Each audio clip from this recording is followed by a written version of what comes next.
китоб чароғи сеҳрангезест, ки дар роҳи дарозу душвор ва тоқатфарсои ҳаёти инсон нури ҷонбахш эҳдо мекунад.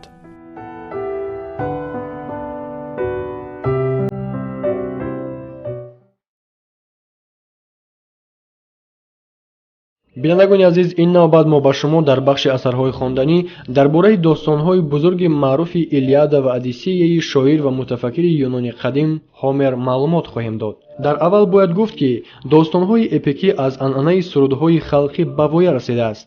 навиштан дар юнон на дертар аз нимаи дуюми асри ҳаштуми пеш аз милод пайдо шудааст. бинобар ин қаблан ошкор намудани матни асар ғайриимкон буд. Одиссея 12083 байтро дар бар мегирад. то ҷое ки маълум аст, матни он бори аввал дар миёнаи асри шашуми пеш аз милод таҳрир шуда буд ва дар асри 2-3 пеш аз милод филологҳои Искандария мувофиқи низоми ҳарфҳо бо алифбои юнонӣ матни онро ба 24 китоб тақсим карданд. китоби қадимтаринаш тахмин 500 ва ё 1000 сатр аст, ки то ба имрӯз зиёда аз 250 сатри ёфташударо мансуб ба матни достони Одиссея медонанд. достонҳо аслан дар аввал барои қироати шифоҳӣ пешбинӣ шуда буданд. онҳоро овозхонони репсодист, яъне дузандагони суруд дар назди шунавандагон ё дар ҷашнҳои мардумӣ қироат мекарданд. олимон исбот карданд, ки яке аз аввалин достонҳои Ҳомер, Илиада, тақрибан солҳои 80 пеш аз милод эҷод шуда достони Одиссей бошад, баъд аз 1 ё 2 аср навишта шудааст. достонҳои мазкур ёдгориҳои давраи гузариш аз низоми ҷамоавӣ ба низоми ғуломдорӣ мебошанд, яъне ёдгориҳои марҳилаи аввали рушди адабиёти юнони қадим. ҳар ду достон ҳам дар минтақаҳои тараққикардаи он вақта Иония, яъне дар шаҳрҳои юнонии қад-қади соҳили Осиёи хурд эҷод шудаанд ва аз нигоҳи сюжет бо ҳам пайваст мебошанд. аз ин рӯ онҳоро бештари маврид якҷон ном мегиранд. достони Илиада дар бораи як ҳодисаи кӯтоҳ дар давраи ҷанги Троян нақл мекунад. номи достон аз номи юнонии Трой Илион омадааст, ки филми овозадори Троя мазмунан ба ҳамин достон такя мекунад. дар хотираи мардум низои пешвоёни юнонӣ алайҳи шаҳри бой, ки онҳоро тақрибан соли 1200 хароб карданд, ба ҷанги бузурги 9-сола табдил ёфт.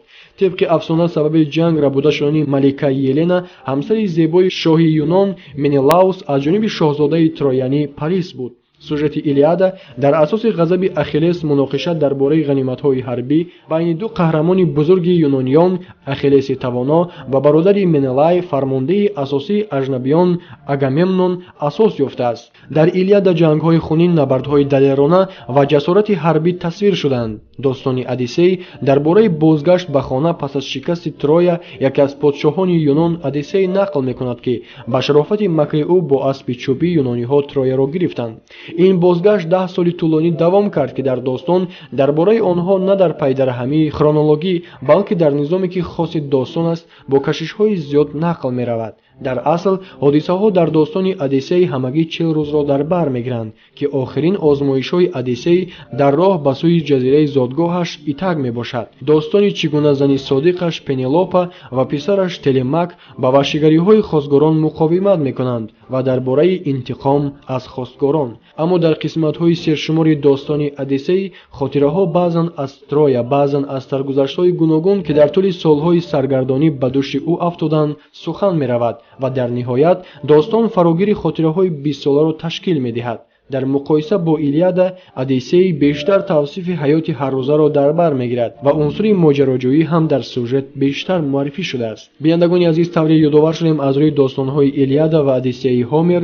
соли 2004 ширкати Warner Bros. Филми Трояро ба навор гирифтааст, ки бори дигар муҳтавои бузурги достонҳои овозадори Ҳомерро ба ҷаҳониён ошно намуд.